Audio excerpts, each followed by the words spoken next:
penetrating darkness, a chimney rising from the soil and contaminate the air.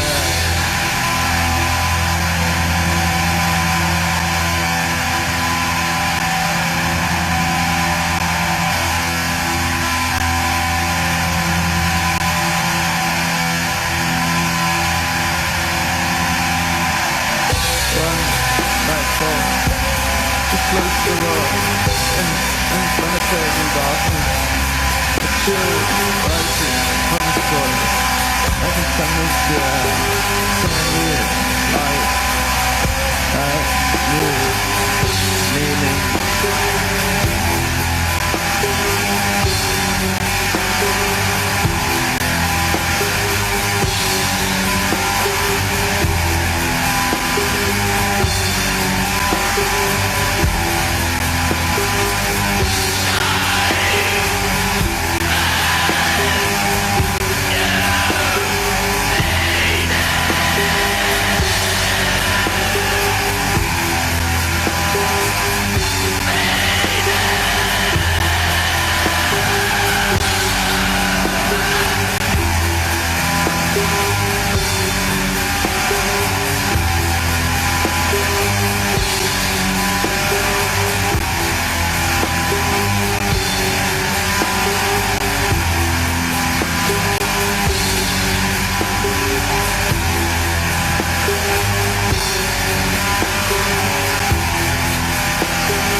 Anyway, the topic was agency or not for humans, and maybe continue on the subject of consciousness that we touched last week, and anthropocentric view of the world. So maybe who wants to start?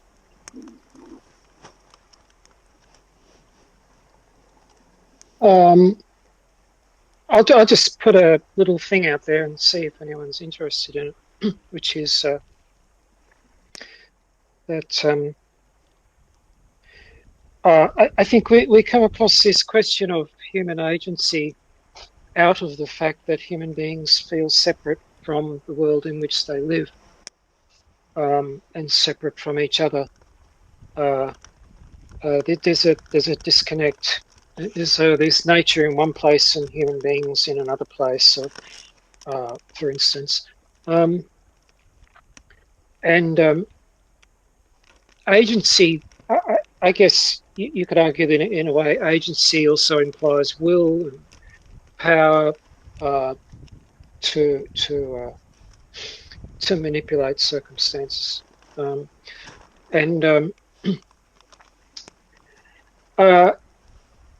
that you get these questions.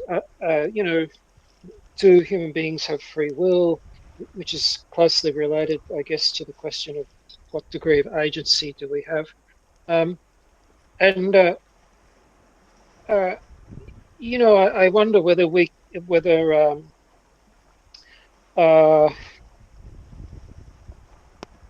instead of actually talking about whether we have agency, we're better examining what would we say, because we're talking from a point of disconnection. What would we say if we felt a genuine connection with the natural world and the environment in which we live? Because my observation in saying this is that I feel as though if we re-established our connection, we wouldn't feel the need to ask the question about agency in the first place. It just wouldn't arise, because what we wanted would be one and the same thing with what everything else wanted. there wouldn't be you would sort of be moving with the river rather than standing on the bank on one side of it trying to manage it and get it to obey your instructions and go where you want it to go. You're actually part of the way it's going. Um, and if you're part of everything, you everything's going the way you want it to go anyway. What you want is the same as what it wants, so to speak. So I don't know if that might start anyone off if they want to Yeah, make a further comment. actually, it's funny. Like it's like what you're saying. It's all the roads lead to Rome. We're always going back to the alien cortex again because we're always going back to the disconnect. And before we start on that, I just wanted to thank DB very much for posting the thing on the talk on William Blake, the comments on his poetry, because that is exactly what we're talking about, isn't it? Because it was really, really very well made on the sub there. I don't know if any other ones, but it talks about this too. But yes, Gary, um, yes, it would be nice to explore it as if we felt a connection. But lots of us in this group, I mean, it would be nice to hear how do we feel in this connection. How, for example, for me, when I got when I got aware of what was happening at a very young age in the world, it was not something I could put in words. It was something that I felt in my body as if I was being hurt when I was seeing at a very young age a lot of lights everywhere and going up in the countryside, and also I could feel the rivers sick and animals going away. I mean, that is just I'm just bringing out sensations more than, and it evolved into other things when my intellectual education was made, and I started to understand the connections with human activities. But that's how, I mean, for me, from a point of view as a woman and also a child that I was, it was a pain. It was something very, very painful. Um, So you're saying you're feeling the pain of the natural world being endangered, is that what you mean? yeah, it's like you feel a disease that's getting at you, and you feel that even the death. You feel like you're losing every day somebody of your family.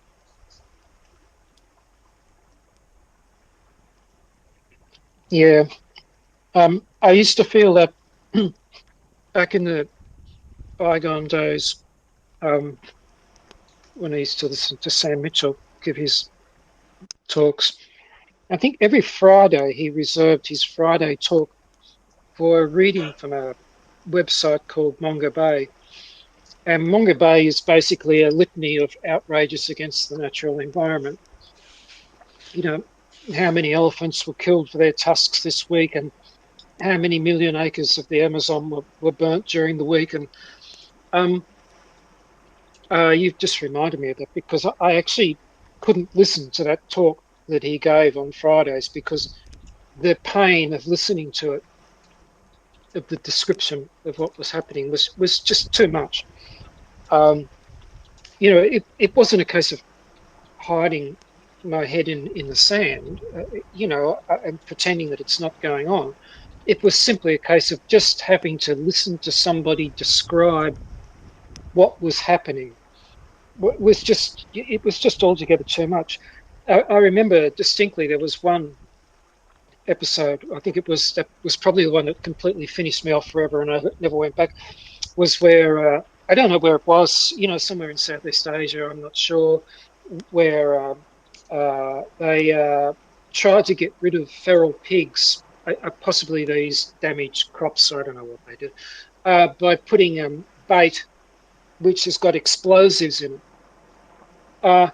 Except that what was happening was the elephants were eating the bait, the explosive bait, and getting their mouths blown out. And, I mean, it's a bit hard to take, you know. I know, I suppose it's an extreme point, but I'm just doing it to sort of illustrate what happens when you start to tune into the pain of the natural world. Um, if you do feel some connection to it and you're exposed to that kind of thing, it's very difficult to cope with.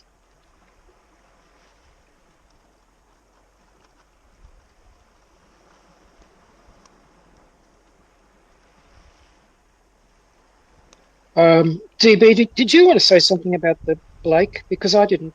I haven't followed up anything on Reddit the last few days. Is there anything you feel that you can say about what was posted there?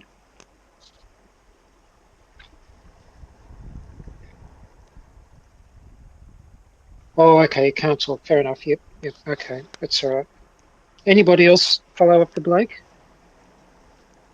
Yes, or else anybody else who could share a little bit what they mean by if they can um, how do we feel when we look at the world from the point of view of our connection in the subject of human agency, because it's a for me it's very difficult to see this clearly. I'd really like to have some kind of, because it's again a thing that's very to do with the senses, and not language, for me personally. But maybe some other people here have another another take on this.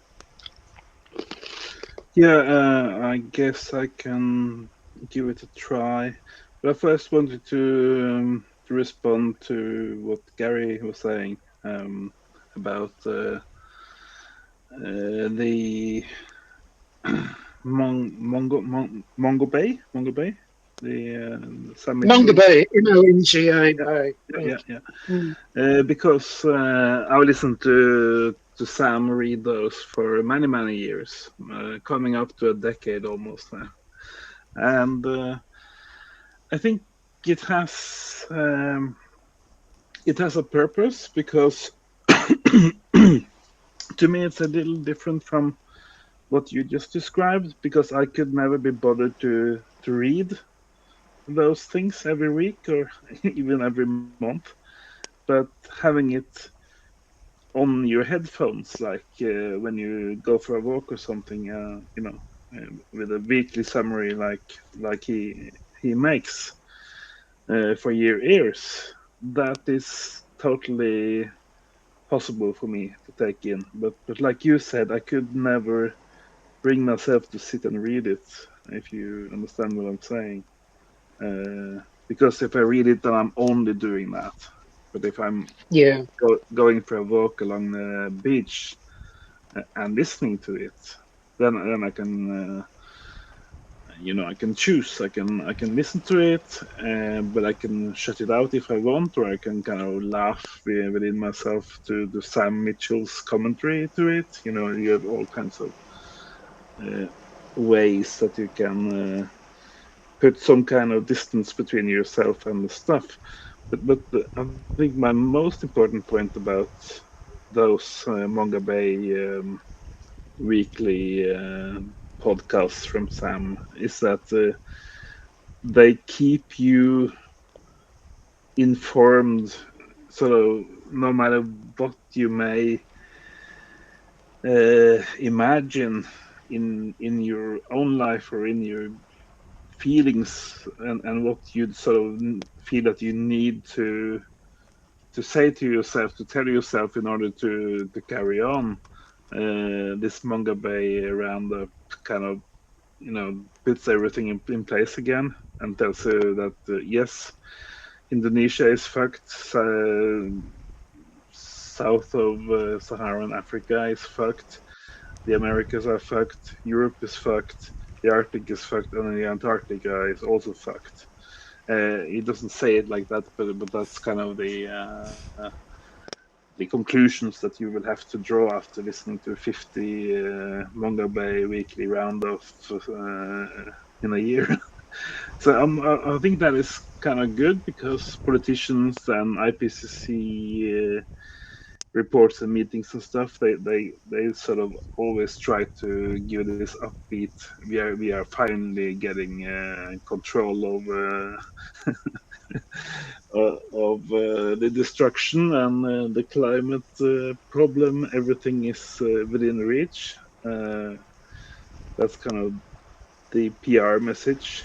So I think Manga Bay is a very good counter message to that, and it's also very well sourced and researched and stuff. Yeah, so uh, I totally get the emotional wish to just shut it out.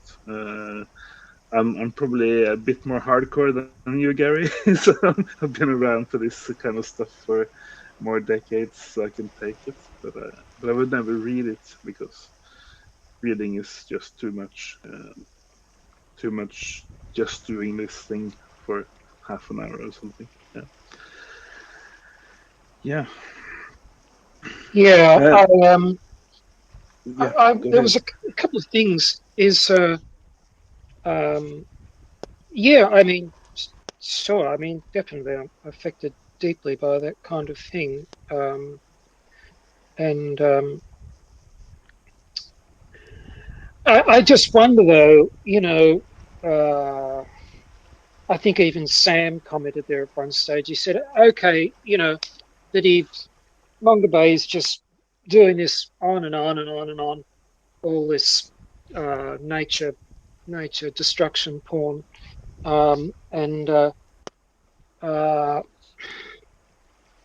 well, basically, it isn't having any effect. It's not really going to, not in the way it would need to.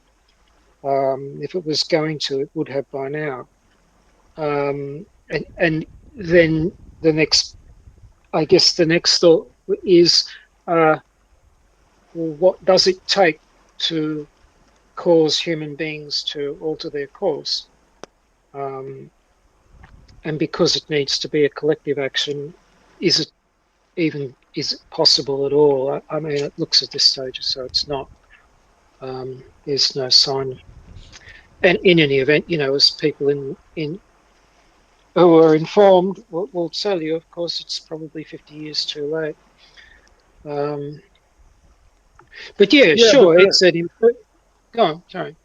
yeah, but I think it's important, and I will keep fighting for it, for it being important, because as we've been discussing now for many weeks on this show, you have we're coming up to some kind of society shutdown. For lack of food and water and stuff in quite a few, uh, not so many years from now, and um, various different groups who care about ecology and stuff have kind of got the knife to their throat about should they go on an all-out revolution, or death death fight for nature now, or should they just you know stand by and watch society collapse, in order for the rest of the living planet to sort of bounce back after the collapse. And I think a quite rational conclusion after listening to many years of Manga Bay weekly roundups is that nope, humans are not going to ever stop destroying forests and oceans and uh, animal populations and stuff. This is just who we are. So as long as we have this extra energy that we get from not only eating but also extracting energy. I think somebody made the point over the last week that all the other animals and plants, they just get energy from what they eat. But we humans, we are not satisfied with just eating and getting energy. We want to have like 80 times that energy, but we eat we want to transport us and heat our houses and move us about and stuff. Yeah, so this is just who we are as a species. This is what the civilized society does. It does destroy all of these things, and the only way that destruction can stop is if the industrial society stops. That's pretty clear from Sam Mitchell's reading of Manga Bay, anyway, the way I see it. So that is the point of doing something like that. I will always say that finding the truth and telling the truth is important. You may not understand yourself if you're the one spreading the truth. You may not understand yourself why it's important, or who the fuck is going to ever use that truth for anything good. But somebody on the planet out of 8 billion people will find a way to use the truth for some kind of good, I think. But when you Yeah, get, sorry, go ahead. Sorry, I had a question. I had quite a bit to say, Sophie. Do you want to get your bit in first? Obviously, if you have a bit to say, I'll just very shortly, and we can keep that question for later on. Because when I listen to Going South, and I totally agree with what he's saying on the civilization and that's and us humans with our need. But the question is it because we have lost? It comes back to the same thing. It's because we have lost our connection with our ecosystem, with our world around us, that we have come to civilization. So we're back again at the same thing. We're saying it's civilization, that's the industrial civilization, that's the culprit, but behind it, it's our disconnection again. We come again back to not a spiritual, more than a spiritual, more than a disconnect, a break that Lord Hugh called the alien cortex. And so we're always going back to the same thing. That's. Can I just address Torstein and then come back to you, Sophie? Which is what Torstein was just saying about energy is very interesting, because what is left out of all the current discourses about any kind of energy, we're going to save everything, ourselves and the planet and everything else, by having renewable energy, or free energy, or sustainable energy, or any kind of energy that's not fossil fuel energy, whatever you like, pick whichever one you want, completely ignores the main issue, which Torstein really touched upon, which is energy is this great lever which we have over everything else. It multiplies everything we do. It multiplies the effect of it so hugely. That the energy that we can expend is all each human being can expend is always much more than that human being's personal individual energy. And so we have an energy problem at a very basic level, of just simply the fact that we're using it, regardless of how it is using external energy. I mean, regardless of how it's obtained and whether or not that is harmful in itself as a separate issue, almost doesn't matter in a way.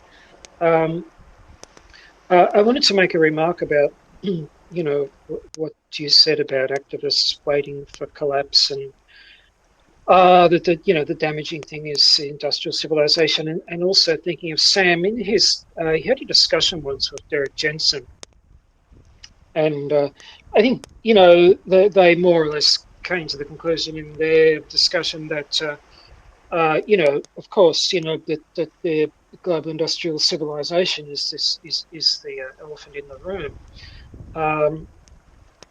And then I think Sam put up the objection and said, "Look," he said, "yeah, sure, okay. So you shut down the means of industrial agriculture and all the rest of it. Well, the first thing that people are going to do is just go rampaging across the natural environment.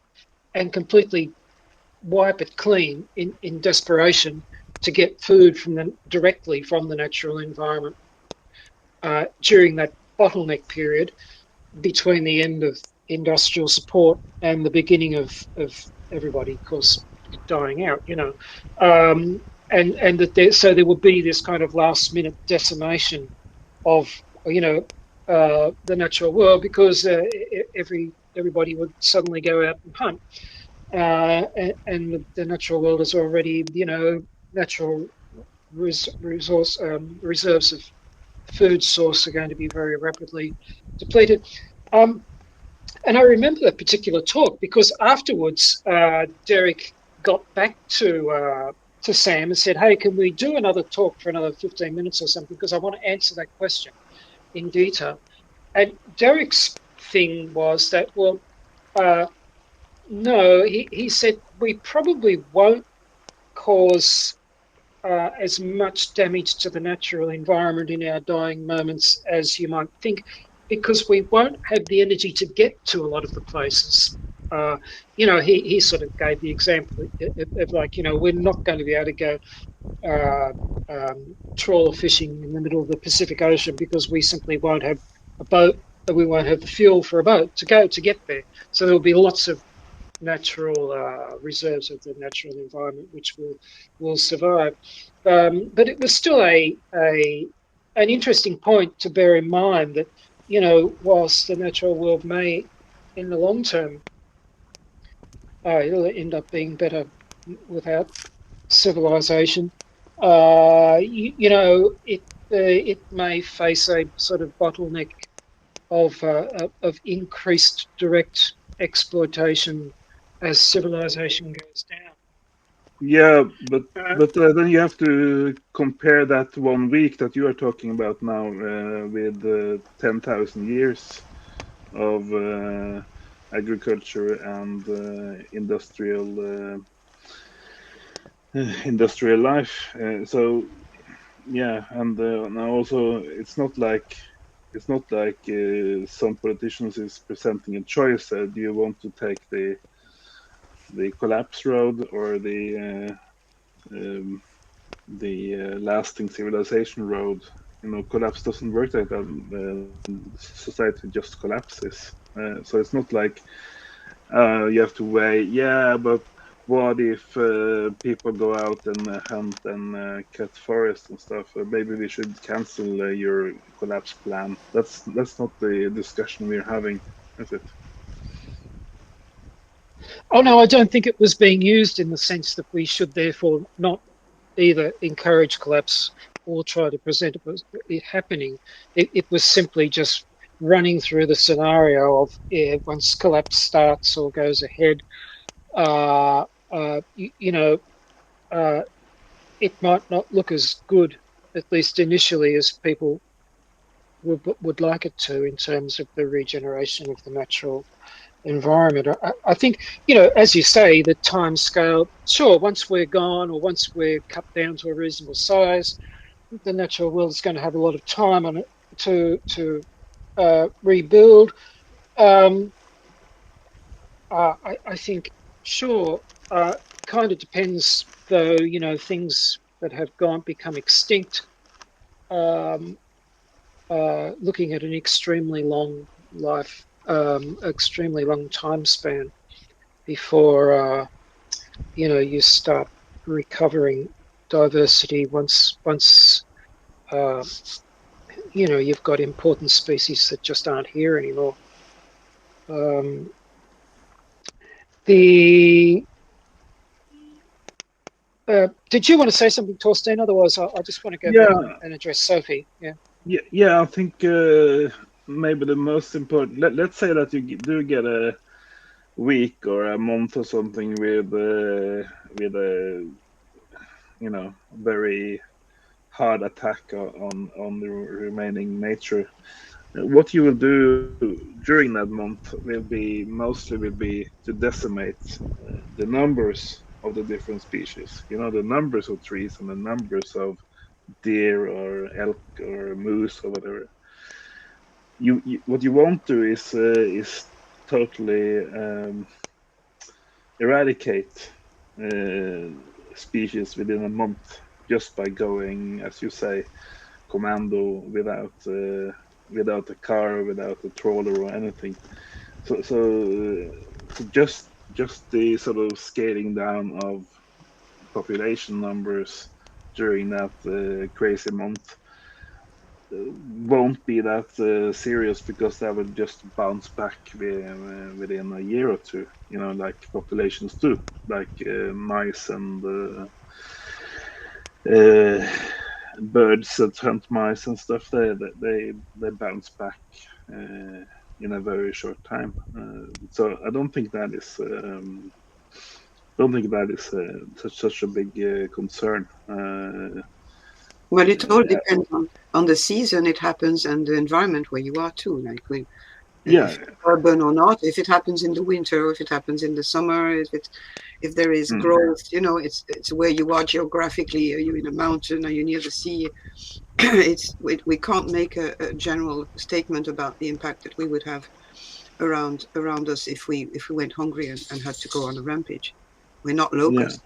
Um, I was posting there. Well, I just wrote there that during the Irish famine, when the potatoes disappeared, people were already weakened by difficult lives and poverty, so they couldn't go anywhere to find stuff. They didn't. They were they just died like that because they died of weakness, disease, and but they had food if they could have got to it.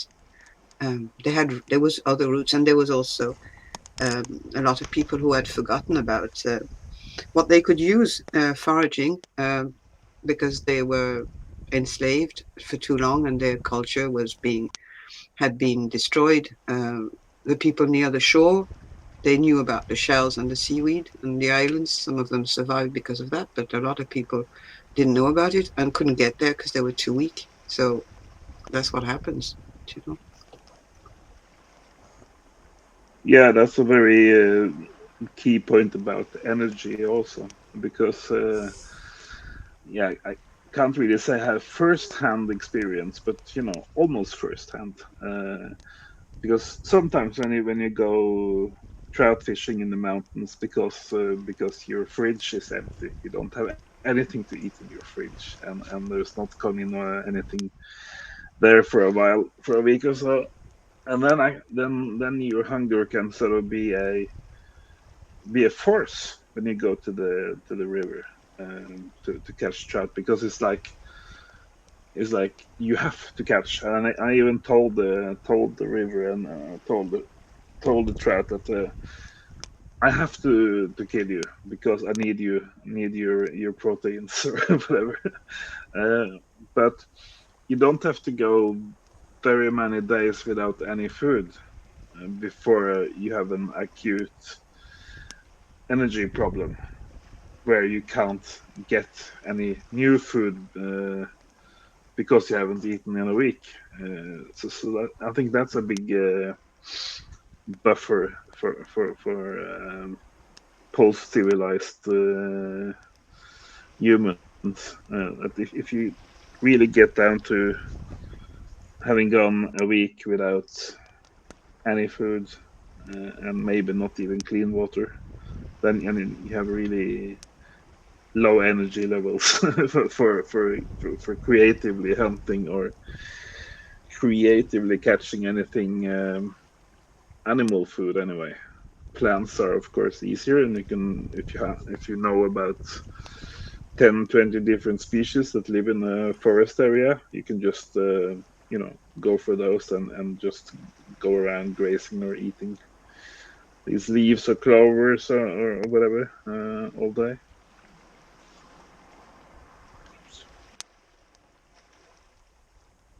I wanted to go back to just address something Sophie said a few minutes ago about uh, the destructive power of civilization. Uh, this is a kind of a system that we've set up, which at other times we've called the machine and Moloch and all this kind of thing in these discussions. And during the week, both Sophie and I were listening to a couple of very interesting discussions between Brett Weinstein and Freddie Sayers in one of them, and Brett Weinstein and Neil Oliver in the other discussion. One of the things that was brought up there, I think brought up in the discussion by Weinstein, was because he's an evolutionary biologist, and he didn't actually expand on this point to any great extent, unfortunately. But what he did say was he looked at the systems that we set up. I think he was talking in this case specifically about the way Big Pharma operates in terms of having become a sort of self-sustaining, self-serving, self-promoting organism in its own right. That the corporate system that they have is now really an organism, and it evolves in. He can see that as an evolutionary biologist, he could see that it was evolving and operating in ways that you would expect an organic organism to do. And what he was, I think, what he was pointing out is it then has an agenda of its own once you've set up these large-scale systems, and the agenda of these systems is then, even though human beings have caused it to come into existence, they no longer control it. That it has a life of its own. And not only that, but human beings are not always clear on what the agenda of this system is and where it's likely to take them. And I think I was just thinking about those points when Sophie was talking about, industrial civilization. Is that is what we've done? This is the mega system. All of the smaller systems within it might be corporate entities, such as the pharmaceutical industry or the military industrial complex and all these subsystems in it. But as a totality, we've set up this kind of global industrial civilization, this massive thing that we can no longer control. And I guess this links back to where we started off at the beginning about this question of human agency, is that now that human agency has created these things, these entities, they now are the ones that have agency, but it's not under our control. And so this question of agency, and I think as part of the question of agency, I think also to me, I get this lingering feeling of guilt associated with it. Is oh, what's wrong with us? Why don't we do anything? We're such horrible beings, why can't we do the right thing? Why are we so reprehensible and behave so badly? And yeah, sure. I mean, that's certainly true in many ways, but there seems to be more to the story, because within this collective of apparently horrible beings, there's a lot of really well-meaning ones, such as the people on Monga Bay, for instance. But also our agency is, even if we had it, how good is it going to be now in the face of these sort of mega organisms that we've created, which are like our Frankensteins, that we've created these things and breathed life into them, and then they're going off by themselves. So they're just some thoughts that I just had as a result of what Sophie said. I don't know if any... Go on. I don't agree with that at all.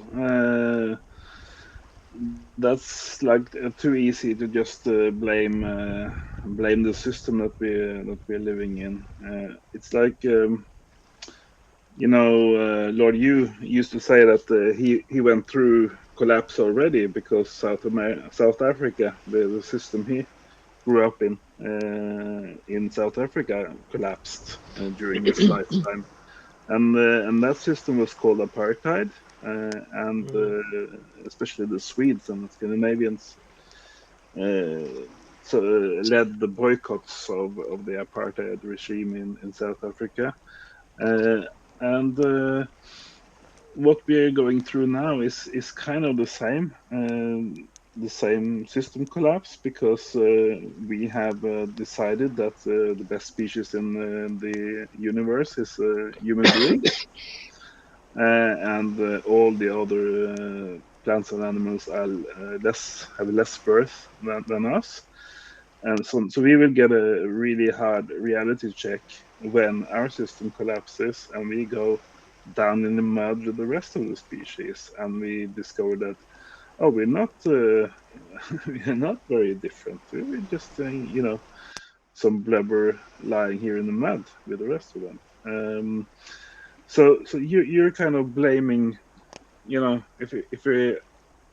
if we accept the parallel to apartheid to civilized society, you're kind of blaming apartheid and saying that we, us white folks in South Africa, we can't do anything. It's the apartheid.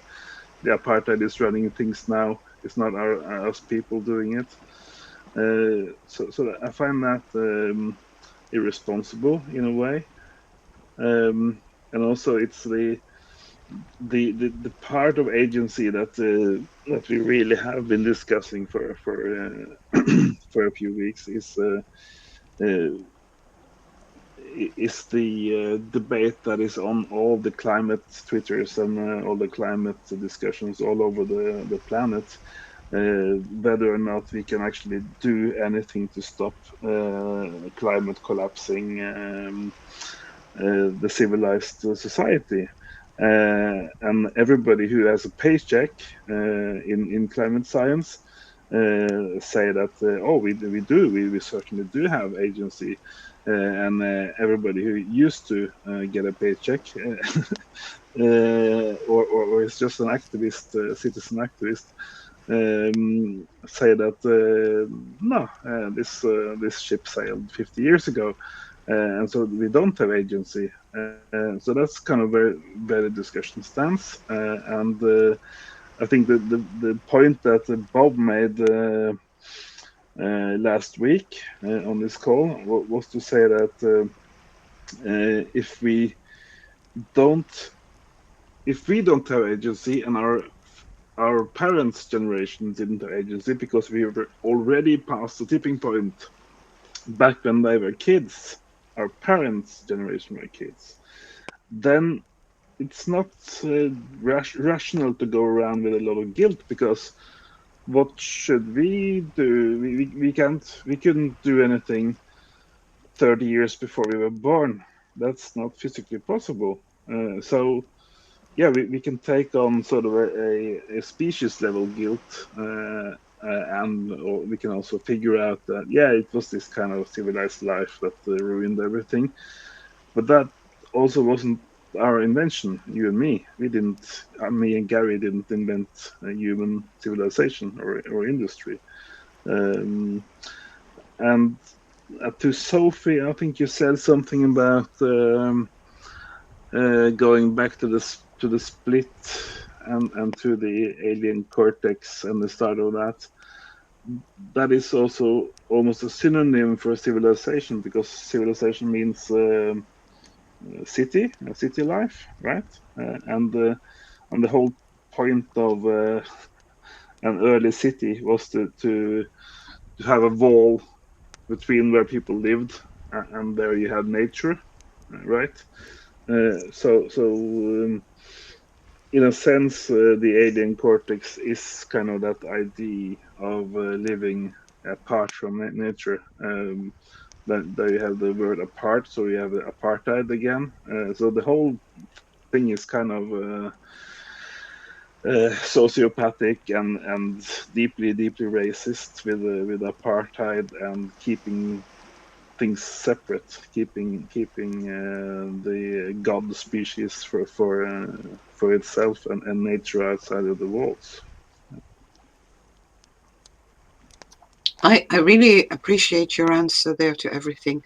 There's one thing though, I don't think when I was listening to Gary, there was an idea of blame on the machine, because I don't think you just dismiss human agency and say, oh, it's our creation, it's gone, you know.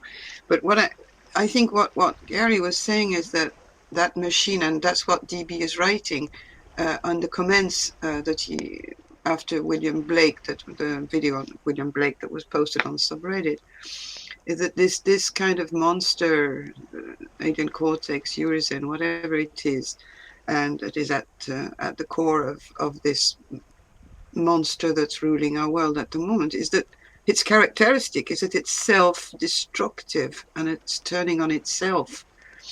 And our agency in there is not say, well, you know, we can't blame and say it's fault, we're humans, poor humans, we've done it, and now our creation is killing us.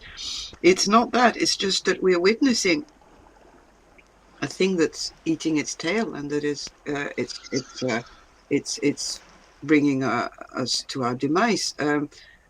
I don't know where our agency stands there, except at a level of at a spiritual level, and at an acceptance level, and at a catharsis level, but you know, at a grieving level. But other than that, I don't see any other position we can have. But the discussion last week was about, why is Europe doing this, and the European Union is running itself into the ground, and they're collapsing their own economy. And then you were going on about this is kind of a self-regulating machine and blah blah blah. And I tried to point out that there is a country called the United States of America, which is at the head of the NATO alliance, which is not really an alliance. It's one leading nation and 30 slaves who are just told what to do. So instead of kind of talking about having a runaway society that does what it as an entity wants, I think we should remember that we have a US empire in this world, and it has like something like 400 military bases all over the planet, and let's not just give them a free card to do whatever they want. Let's call it by the real name, USA. Okay, I'm not condemning USA or anything. I'm just saying they are pulling the strings of all of these slave nations. Maybe USA is a good force or a bad force in the world.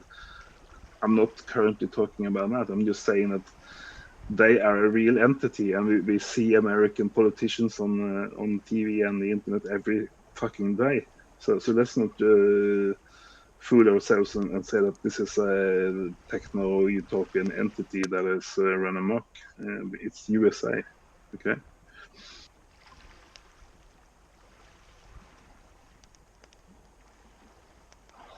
Yeah, I mean, it's probably become a bit circular, I think, in the USA, where the voices that we hear and what their media pumps out is very much also the creation of the sort of mega machine that they've set up. You know, the voices. This is going back. Again, I'm reminded of the Weinstein discussion where he talked about one of his major complaints. He was basically, his discussion was about the coronavirus thing, but it's applicable here, I think. In his, one of his major complaints was that all of our institutions had become completely captured by a sort of allowable narrative, which is fairly narrow, and which basically is the same general thing as you find the large corporate viewpoint, or the sort of empire narratives that attitude that places like the United States have. And so, of course, any voices that come out of that are basically not really independent human voices with any particular um, influence of their own. They're just part of. They're just mouthing the script of the machine, kind of thing. Um, I just wanted to go back, just where you said, you know, uh, that I was blaming the system, um, and I'm not trying to shift blame, and it's why I brought up this question of a feeling of guilt, because I think the existence of a feeling of a certain guilt as a human being is, to some degree, I'm contributing to this. I may not have knowingly done it. I may not be able to even avoid continuing to do it. Um, but to some extent, everybody is either deliberately or not deliberately contributing to this. And so, there's if you're honest with yourself, I suppose there is a bit of a feeling of culpability there. Um, and I mean, just personally, I'm not trying to shift any of my personal feelings onto some separate faceless entity, you know. But I can see your point there. I mean, it's obviously not constructive to just say, "Oh, well, it's got nothing to do with us. It's all this mega machine thing," completely out of my hands. I'm okay. I'm lily white, and some other force is going to have to act. Um, and as Sophie said, and of course as we said last week, maybe that other force is acting too, in terms of the whole industrial thing, civilization having become so insanely um, overdeveloped. It's like one of these extreme muscle building people who have got their bodies into such a condition that they can't even bend over or move. Because they've taken their pursuit to such a ridiculous extreme. Um, yeah, I'll just leave it at that for a minute.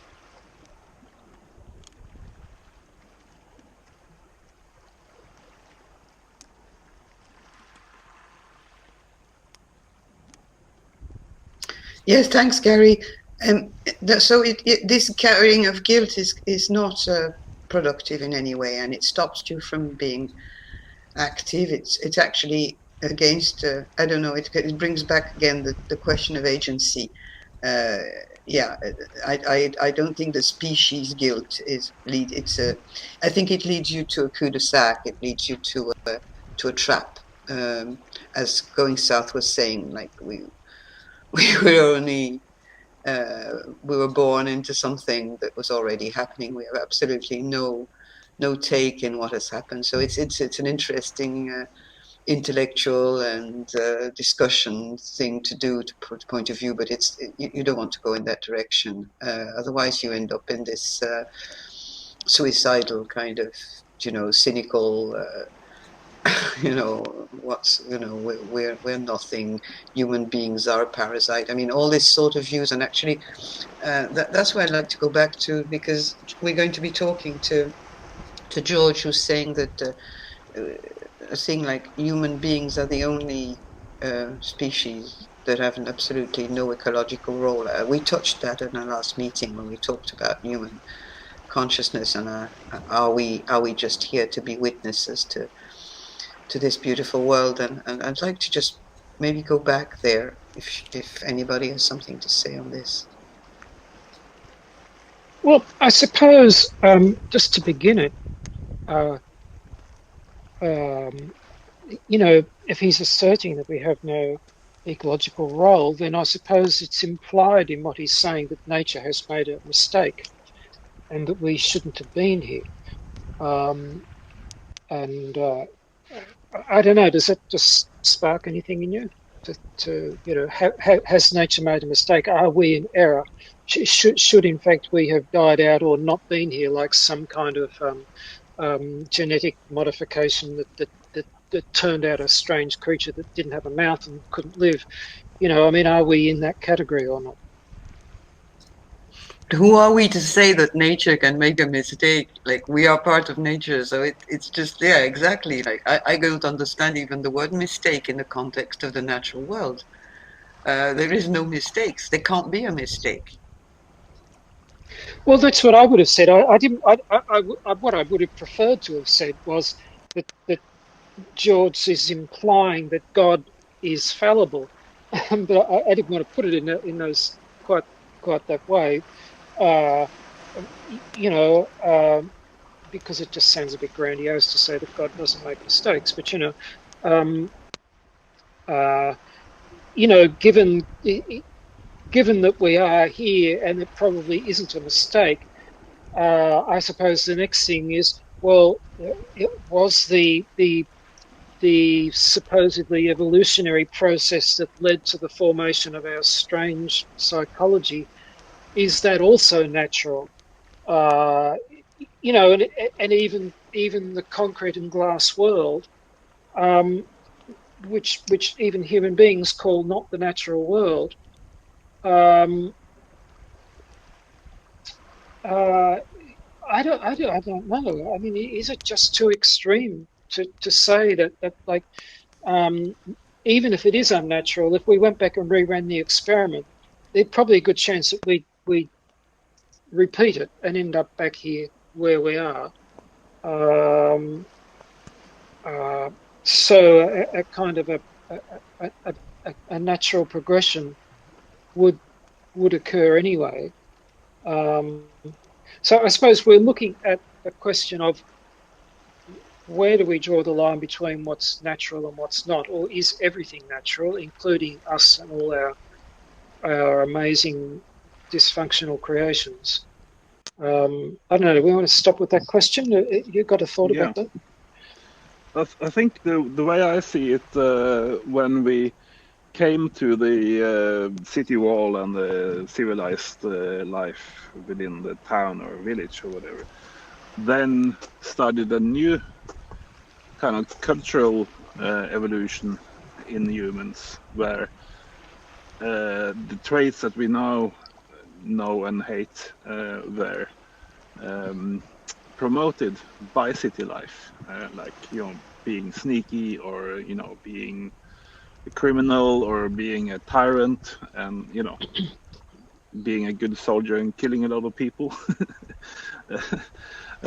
So I think maybe what we are referring to as the alien cortex is something that was quite small eventually, in the beginning, but then eventually became a huge part of what humanity is today, or what humans are today, because now we kind of thinking in a civilized system sense, and we talk about how can me or my group get ahead in this rat race, and so what do you think about that as a origin of the alien cortex?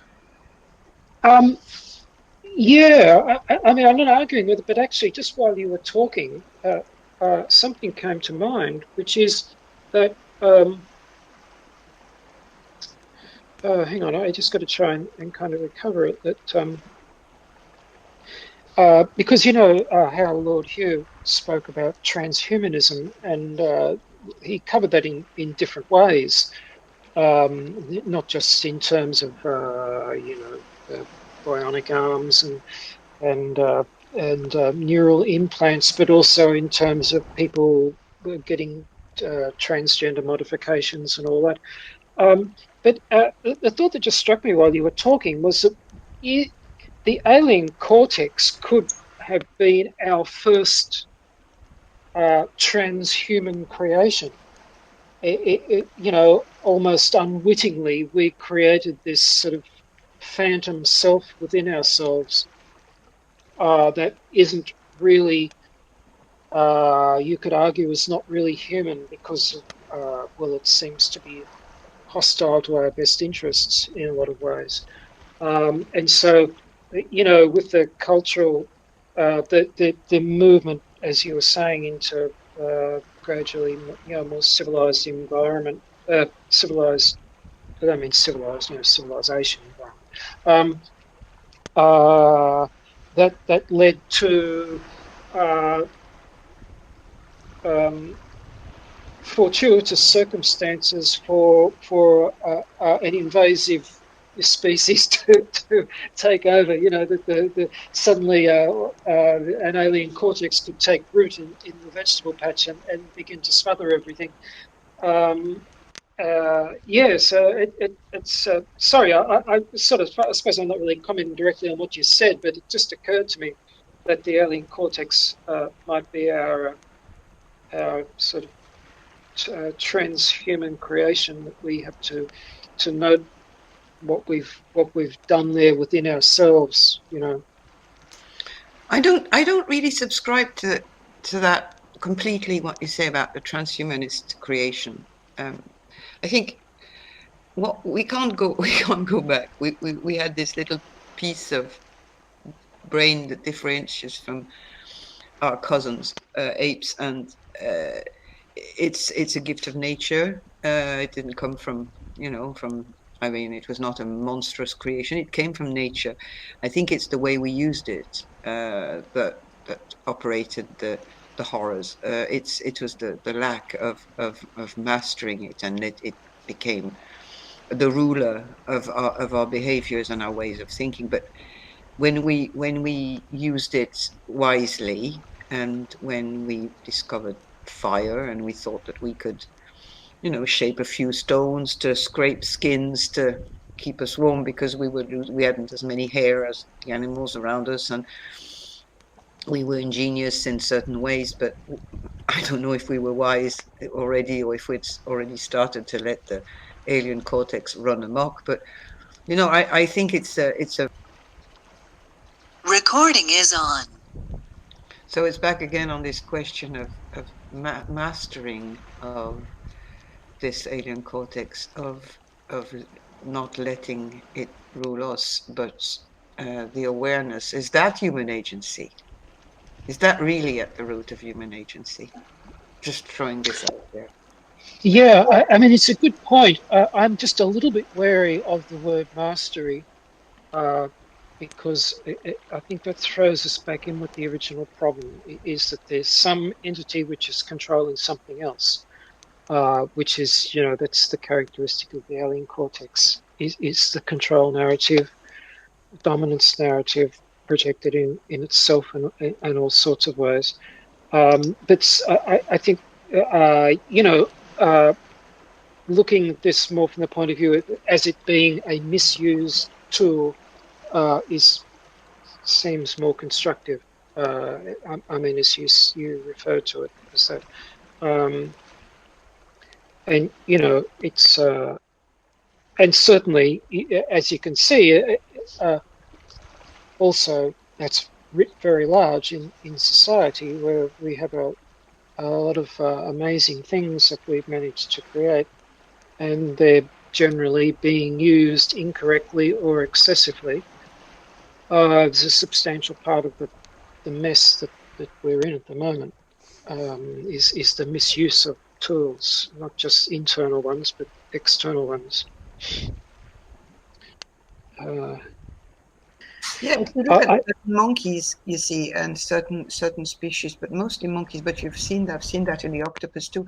They use objects in the environment as tools, and they have a certain um, technique that hasn't so far run amok, that has just kept going, and we seem to, like, for energy, like, like the Jevons paradox, we seem to once we found something, well, then we found a more efficient, energy efficient way of using it, of doing it. So it's that I think that's the avenue that we follow.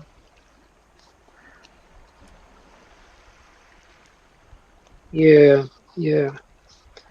I'm just wondering where to take this subject now.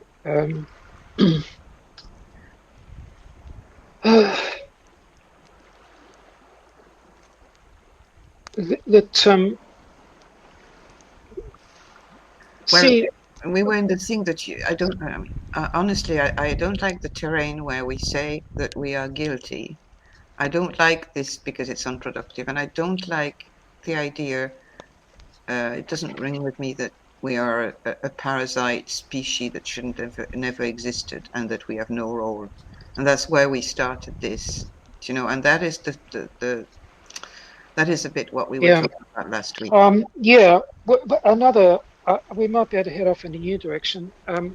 Because what I'm just thinking of now is thinking of the discussions about terror management theory, and the also the grieving processes, in particular the pleading and denial phase, where we're and I'm wondering if we're in that at the moment, where we can see the direction in which the civilization and the planet that we're clinging desperately to is not going to be supporting us very much longer. And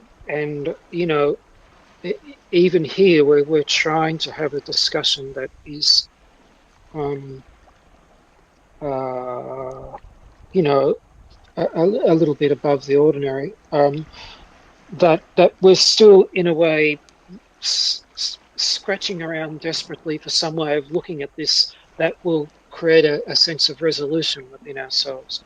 And I'm not so sure that we're going to find that. That I mean, of course, you know, this is not to set aside this strictly spiritual way of looking at it. Is this sense of transcending the the sort of ego-centered way of looking at things. But I think it's true to say of most people that they haven't reached that exalted stage.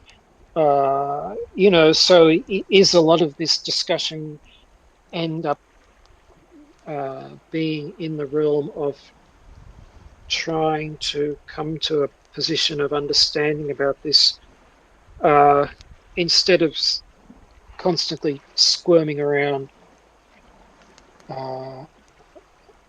Sorry, I'd like to be able to develop that a little bit more clearly. I'm not sure that I can. Does anyone else want to comment? Yeah, I think back to Manga Bay and their kind of piled on reporting about what we are doing to this planet. I think acceptance of that is possible, at least for some of us. But that doesn't, that grows our understanding of the situation, but it doesn't necessarily add to the guilt of us as individuals. It's more like learning about the apartheid system, right? So we can accept that apartheid is a bad system, and now I'm talking about the human apartheid speciesism thing, or the civilized form of human systems.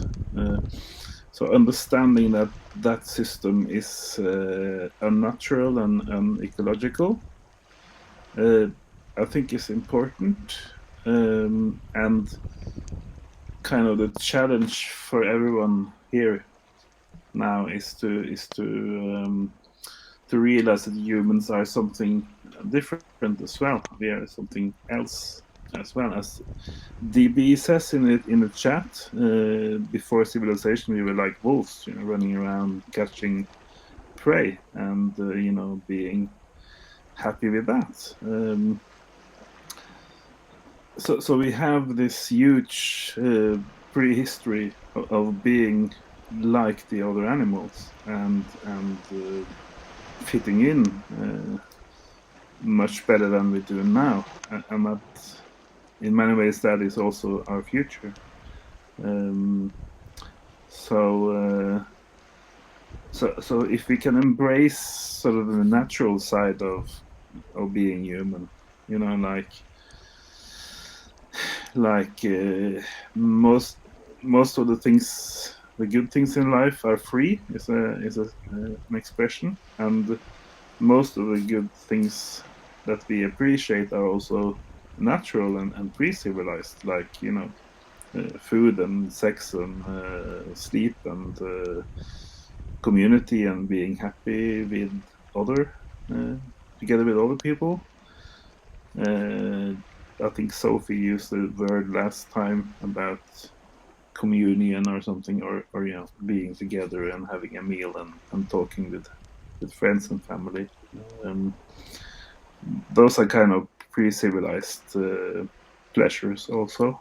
Um, so I think we can easily put the blame and the guilt on the 10,000-year civilized system, which was hostile to nature in many ways. Many small ways in the beginning, but like my comparison a month ago or something to a primitive kind of flying machine that somebody was testing off a cliff. He could feel that, okay, this is a big success, for 10 minutes until it crashed to the ground. Then we have this agricultural society that we've been in for 10,000 years now. And it was also crashing to the ground because it was unsustainable. But as these things go, some things that are unsustainable and can't continue, they still take 10,000 years to play out before they crash to the ground. That doesn't mean it was ever sustainable during those 10,000 years. It just takes a long time to destroy an entire planet. Yeah, I think too we're at a bit of a disadvantage at this end of history by having this sort of hyper awareness of our predicament. Um, I think if you go back in time, and obviously, other there's even in tribal situations or hunter-gatherer situations, groups would have been wiped out for various reasons, disease or some unexpected thing might have occurred. But now we've got all of this technological assistance to help us understand what the predicament is that we're in, but also as individuals, we've, as part, I think, of the alien cortex package, we've got this sort of hyper-vigilant mentality that acutely tunes us in to the situation that we're in. And so it magnifies it. Well, don't think it needs magnifying. Could hardly be any worse. But I mean, it is a very large thing to be facing. And so, of course, I think we're still not at a point of acceptance with it. That doesn't mean that we shouldn't be trying to do the right thing. But at the same time, I think that people are still squirming around, not in acceptance of this. I think this goes back a bit to what Lord here was saying about his sense of ataraxia. that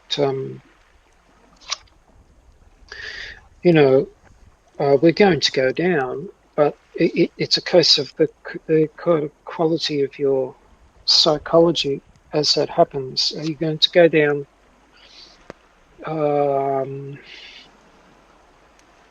screaming resistance the whole way, or understanding,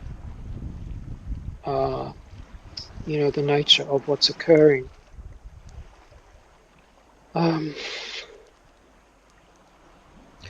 What you're saying, Gary, puts me in resonance with probably what was happening a long time ago when let's say a group of early humans were in a place where they had been for a long time, that they hadn't moved because for any reasons, and their area was starting to be devoid of prey and things to forage, and they were starting to get dirty by their own excrements and stuff like that. So they probably had to move on to another area where they would maybe survive, maybe not. And I mean, it's not very difficult to imagine that. I don't think that is far-reaching. I think it probably did happen and still happening all the time in hunter-gatherers. And you see, when you talk about acceptance, these people also knew when it was time to say, well, we can't go any further. Death is there, and we accept death, and maybe a few are going to go to survive, and the ones that will stay will die. I mean, there is this constantly at the core of animal insect colonies too. There's a moment where you can't go anywhere, and whether it's and things collapse because there is no energy, no food, and the animal world doesn't ask himself all the questions on ataraxia and stuff like that. It just happens. It is. It's just what is. When the human beings, how do we know when they started to deny this outcome of our life, which is death, and tried to not let things happen? So that's where we come to overshoot. I think that's when we come to, at all cost we have to grow, and we have to create cities, and we have to make those big fields, even if we're destroying everything around, and then we'll find fertilizers, so we'll produce more, and then we'll have a surplus. But we're also touching again the denial of death, and away, far away from the acceptance. And in this time of collapse, I feel like we're a little bit like these insects who are running around knowing that they're going to just go, and they're going mental, but then suddenly they stop, and they see that it's what is. But we're not. We're clinging on to our reasoning alien cortex or whatever, in form of intellect and despair and denial of death, in the throes of what is happening. But that's what is happening to our species. We didn't see, and without any guilt in that, it's just what happened. We didn't see the time when we had to let go. Yeah, I think you're making a great point, Sophie, about the big game ending or being depleted just before human settlements or human agriculture happened. So that is a part of prehistory that is being studied more and more now. And I think to a degree you could say that everything from finding out how to keep a fire and start a fire to sharpening those rocks to use for scraping the skins and also to use for arrowheads and stuff. All of those kinds of technological interventions, they were sort of a very slow start to the eco collapse that happened after agriculture started. So it's a very, very slow start, almost like the start of the melting of the Greenland ice sheet. It doesn't go very fast in the beginning, but then it really comes down hard. So yeah, I think it's important to remember that overshoot started before agriculture, in a sense, because we hunted all the big animals to extinction. So it's kind of like, what did we do then? What did we do when we hunted all of those to extinction? Well, we just found out we could deplete the earth more efficiently with growing the fields and burning the forests, and all of these horrors. Yeah. No, I was just going to make the point about just Torsten was talking about the killing off all the megafauna, and uh, this goes back, because a lot of people say, oh, these early hunter-gatherer societies and how wonderfully in tune with nature and all the rest of it they were, and but I think you could argue that a lot of them went through a stage where they were in overshoot, where they did kill off a lot of the large animals, and they probably also faced a bottleneck uh, and problems with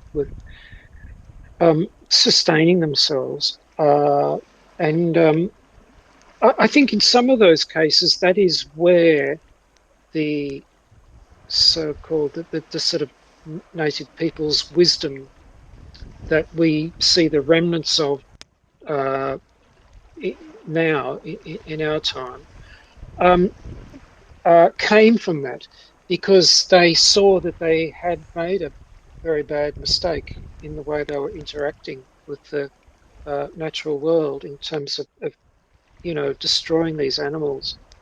And it was a wake-up call for them. And this is not my idea. I just don't know where I read it or got it from now. But that this was at the point where a lot of these early uh, human groups became much more environmentally engaged, aware, sensitive, and sort of saw themselves as custodians of their environment and participants in everything that was going on, rather than just purely using it any way they want to to extract their needs from it.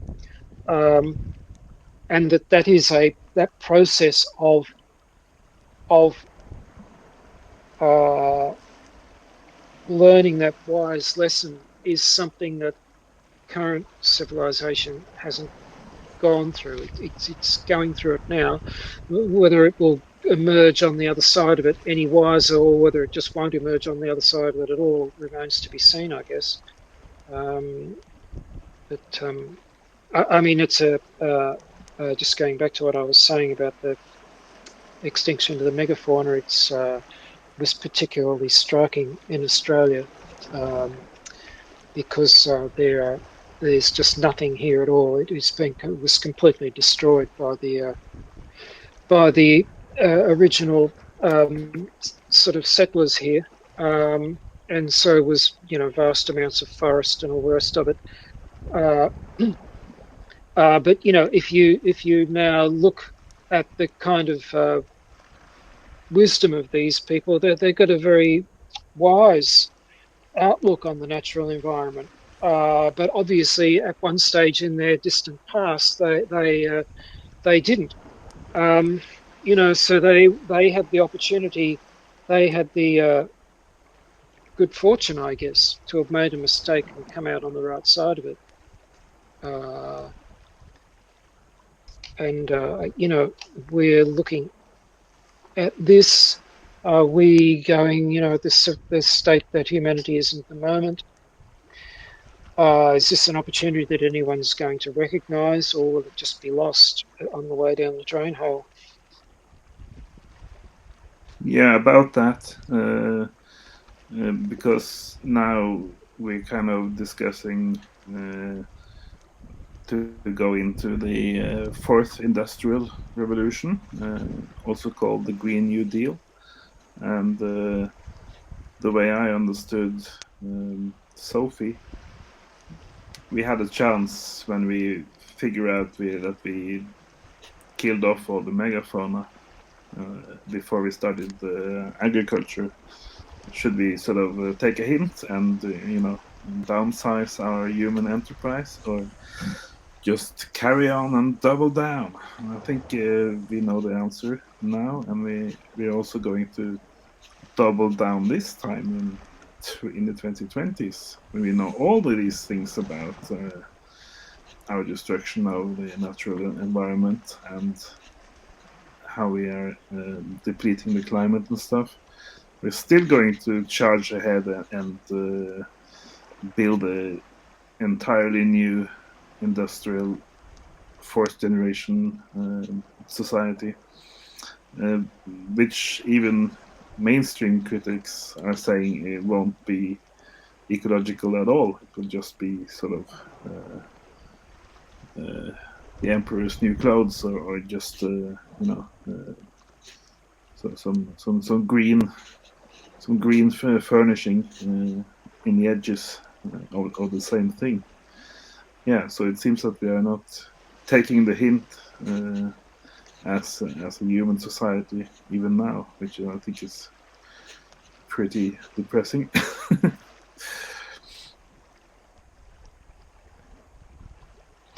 Yeah, I suppose there's always, as we were saying a couple of weeks ago, uh, that like doubling down on this and pursuing fourth industrial revolution or whatever you want to call it,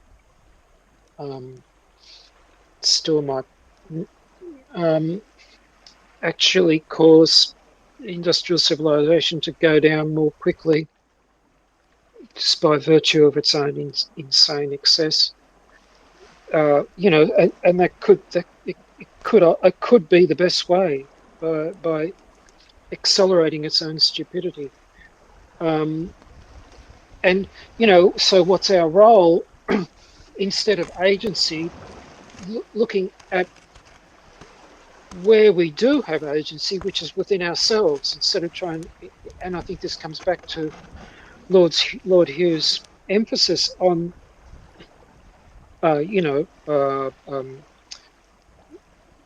getting out from the domination of this part of our psychology, the alien cortex, is bring agency back to where you have it, which is within yourself, and work there. Given that the civilization that's supporting us is going to go down probably regardless, and so what is really going to count in the end is each person's well, two things are going to count. Of course, you obviously want as much of the natural environment to escape as possible, but I think that's just going to be a thing that's just got to occur of its own accord. And then there's within us is how is each individual person going to go down? Are we going to just recognise that this was unfortunate, that it probably couldn't have gone any other way, and yes, to continue to do the right thing just because it's the right thing to do, but also to be in some state of equanimity within oneself. As DB wrote, what did you just say, DB, about Blake back up there, who died singing and something or other? I can't see it now. Yeah, he died Yeah, singing hymns and stuff, is what they say. yeah. Yeah, This is a even in the ripeness video, Hugh talked about thinking about what it means to complete your own life and then do that. Yeah. I think that's where we're at, to attend to that, because that's where we stand a chance of having some agency. Yeah, that's just Well, that's where my thought there. and to add to what you're saying, Gary, that's where we add to this beauty of nature and and nature's terrible nature. They say nature maybe is not aspect. Um, it is huge and terrible. It is not. We must stop having this romantic, emotional view of life and saying, "Oh my God, this is so terrible," and we're going down. And it's this acceptance is also in flow. It's the power of Kali, and we're her husband lying down, and she's on top of us. Like we are so much. Our anthropocentric view is so corrupting everything that we're not in flow. We're not in line. If a few of us survive, so much the better, because of what we talked about last week about our place in this whole creation, maybe our role that we don't even know, but it has to be one. And does there have to be a role? It's just what is. But the humans don't seem to want to consider the terrible nature of the universe, of the amount of destruction that you need to have life, and of the amount of death you need to have life. If you're looking at astrophysics, if you're looking at everything, if you look at the churning of the swell in the ocean to bring up the plankton, and everything is in destruction and reconstruction all the time, and that's what Yeah, nature is. yeah, that reminds me of a conversation I had with like a nihilistic person. Their claim is that, the universe is bad, terrible, and unfit and to live in and whatever. And I said, well, why are you saying that? You're in your room, comfortable right now, breathing, you have food, everything's fine. Why are you, saying the universe is bad? Makes no sense. Yeah, Yeah, I think the focus that Gary mentioned on our inner life and our agency about what to do with our inner constitution and stuff is very interesting and very important. One of the things I have in mind is that to a lot of people, like the wife of the protagonist in The Road by Cormac McCarthy, who chose to just go out, not go out into the street, but go out. I think uh, the what ends when in civilized society ends is the concept of the future that we're talking about maybe 20 years ago. The future as a bright and technological and positive thing. So when that story ends for most people, for normies and stuff, it very quickly turns into something that they don't want to be a part of, and so kind of preparing ourselves for a totally new outlook, and also a world where there are no longer any Netflix or any new books coming out every year, and no distractions, no bullshit news on the TV or the computer. Um, but I would say that nature, nature becomes 100% of your daily occupation. Nature and finding water and food and stuff. And that used to give people meaning for 10,000 years at least, or 2 million years. And I think Ted Kaczynski talks about the loss of meaning in our societies because everything is just so easy. And I'm feeling this very, very strongly these days in June. I feel I need to go and catch my own food. It's just an urge that comes back in summer, I think.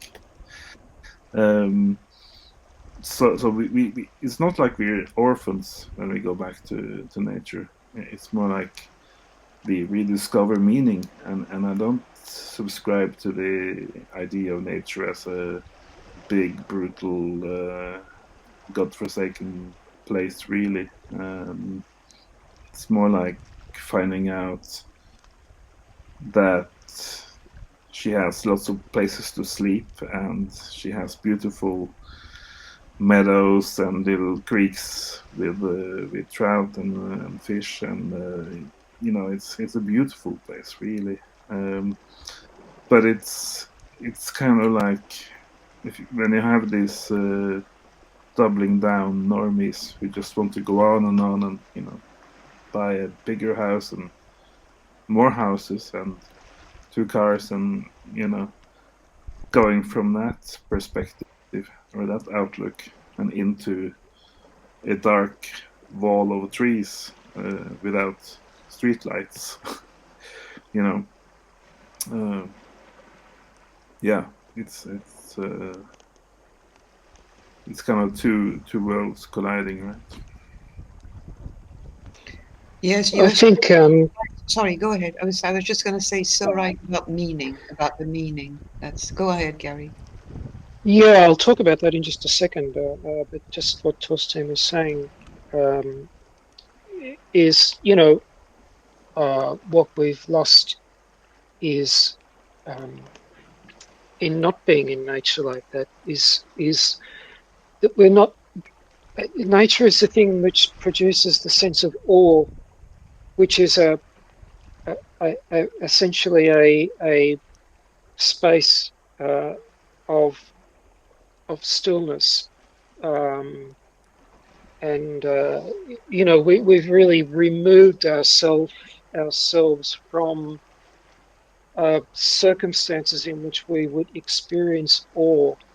Um, it comes down to a second or two of some violent movie on television instead of sunset, instead of watching a flock of birds or something with a lot more extension in time and space and depth and everything to it.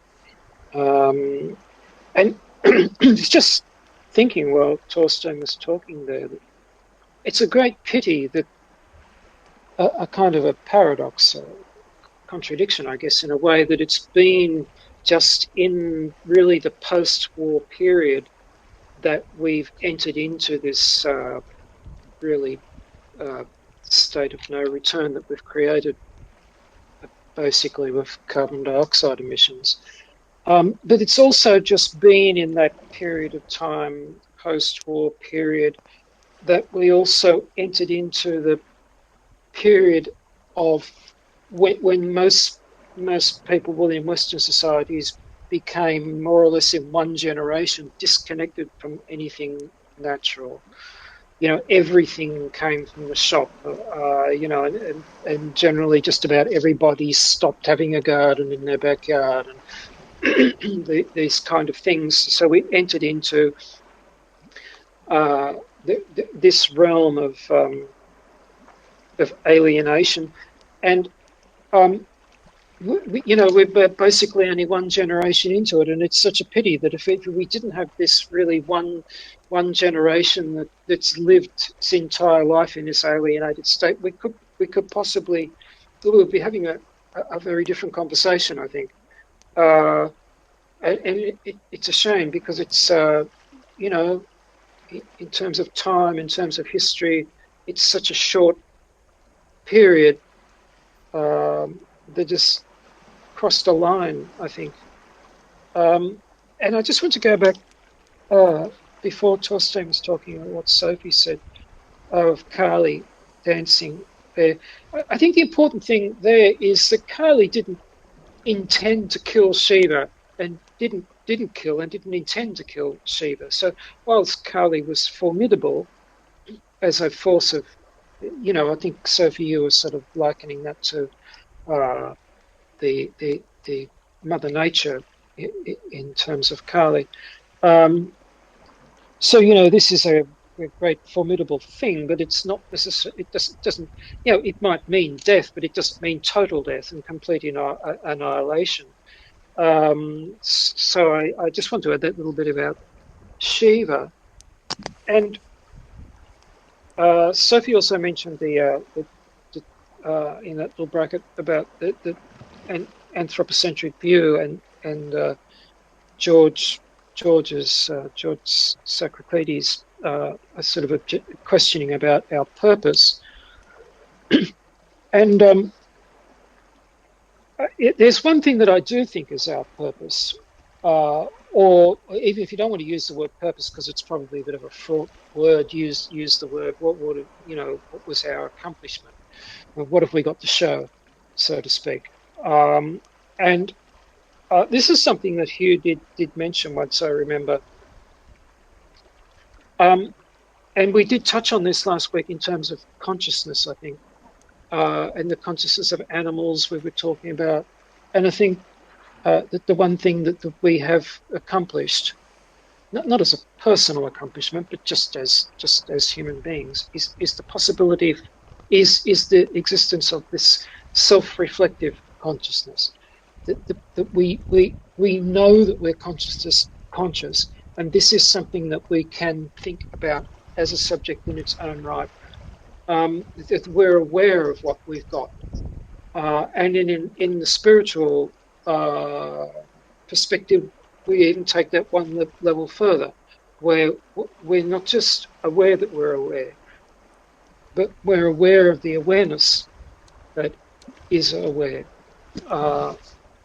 And this puts us out on a kind of a pinnacle. I think that, I mean, people can shoot me down if they want to, but I don't think animals have got to that pinnacle of the added layers of awareness, and I think that is our accomplishment. That has been that is what we demonstrate, that nothing else has demonstrated. And in a way, what that means is that we're more or less we're the eyes and ears of God. That we're the way that God can appreciate creation, because of our added levels of consciousness. And I think that is our thing, that is unique. And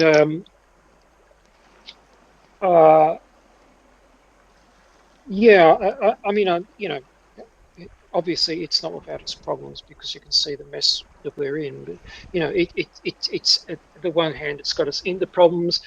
I think because not enough people have taken it to the next level of spiritual awakening.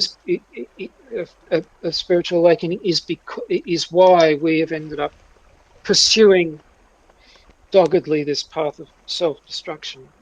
It's evidence of the fact that only some of us have really realized the full potential of human beings. Hugh did say there at one stage, what a tragedy it would be if that was lost for eternity. If all of the human beings went extinct, it could take billions of years before anything else arose that could recapture that kind of consciousness. It may never happen again. It could be lost for eternity.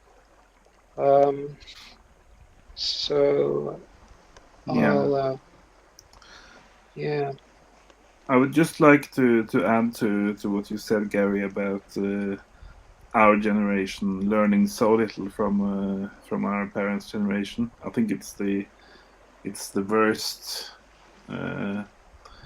It's the worst case of not putting forward our survival skills. Skills for surviving without a plastic bank card in all of human history.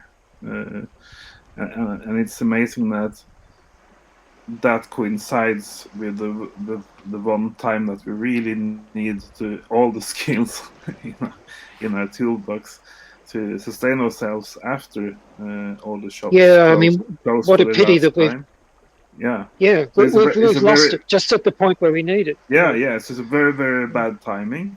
And then I would just connect that to something you said after that, Gary, and that was that certainly no animal or plant, but mostly animal, no other animal forgot to pass on their skills to their offspring, and that is only us doing that.